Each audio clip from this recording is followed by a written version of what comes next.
Hello my friends, thank you for coming back. Now listen English with me. Let's go. Learning English. Hello, I'm Neil. And I'm Georgina. If you've ever done shopping online, then you may well have used the internet giant Amazon. From its origins as an online bookstore, Amazon has grown into grocery deliveries, TV and music streaming, and even space exploration, making its founder, Jeff Bezos, the richest person on Earth. Amazon is so successful, it affects how many of us live our lives. So in this program, we'll be taking a look inside the brain of Jeff Bezos to find out how he thinks. When Jeff Bezos' friends talk about him, three words they often use are invention, risk-taking, and long-term vision. These are qualities which Bezos admired in his grandfather, Lawrence, who from an early age taught Jeff that by careful thinking, any problem can be solved. As a boy, Jeff and his grandfather repaired an old broken-down truck. When interviewed today, Bezos sometimes compares Amazon to that truck. Very heavy, but impossible to stop when it rolls downhill, which is exactly what accidentally happened one day.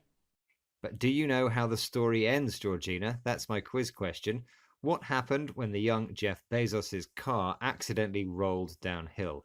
Was it A, Jeff jumped in and pulled the handbrake, B, Jeff's granddad lost a thumb, or C, Jeff's hair fell out? Well, Jeff Bezos is bald, so maybe it's C, his hair fell out. Okay, Georgina, we'll find out later. As a company, Amazon has been remarkably strong. It survived the dot-com crash of 2000 and saw profits jump during the COVID pandemic as more and more people started shopping online. Retail analyst Natalie Berg thinks Amazon's success is due to its customer strategy, as she explains to BBC Radio 4 programme Seriously. Jeff Bezos applied this concept to Amazon by relentlessly focusing on customers, by putting them at the heart of the business, that would attract more customers, more traffic to its site, which would in turn attract more sellers, which would mean a greater selection for customers, which again would enhance the customer experience. Natalie thinks that Amazon put customers at the heart of their business. In other words, they make customers the most important part. This improves Amazon's customer experience, a customer's total perception of their experience with a business, including such things as the quality of service and support if something goes wrong. Customers can write reviews on Amazon's website, and happy customers means more web traffic, the number of people visiting a particular website. In the difficult years following the dot-com crash, Jeff Bezos started Marketplace, where other sellers compete with Amazon's own products. More sellers brought more customers, which in turn brought down prices. Then in 2013, Bezos bought the Washington Post. And in 2019, he launched his space exploration company, Blue Origin, to explore mineral resources on Mars. Most recently, Jeff Bezos has set his sights on even bigger things, saving the future of the planet. Bezos chose Tom Rivett-Carnac of the environmental group Global Optimism to help Amazon meet climate initiative goals aimed at slowing climate change.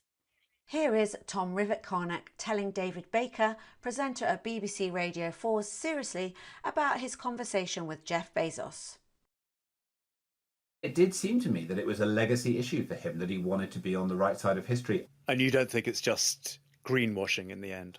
How do you define that? I mean, would you define greenwashing if you said somebody got into this issue because they wanted to improve a reputation of a company or an individual?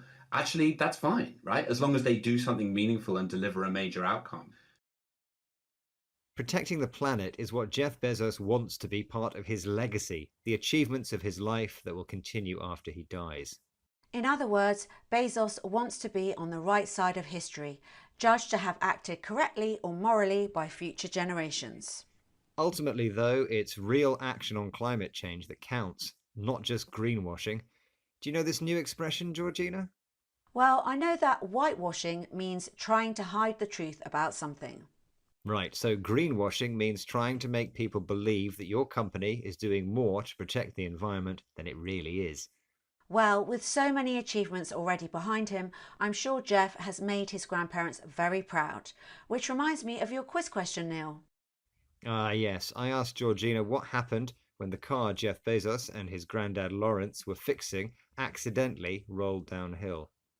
I thought it was C, that Jeff lost all his hair. Was I right? No, you were wrong, I'm afraid, Georgina. The correct answer was that B, his grandfather lost his thumb. Okay, Neil, let's recap the vocabulary, starting with customer experience, a customer's feelings about their experience with a business. If you put something at the heart of things, you make it the most important part. Web traffic is the number of people visiting a website. Your legacy means all your life achievements that will continue after your death. Someone who's on the right side of history will be judged positively by future generations. And finally, greenwashing is when you pretend that your company is doing more to protect the environment than it really is. That's all for our peek inside the brain of the world's richest man. Join us again next time when we'll be discussing another trending topic. Bye for now. Goodbye. That's all. Thank you for listening. Please like and subscribe my channel. Goodbye and see you again.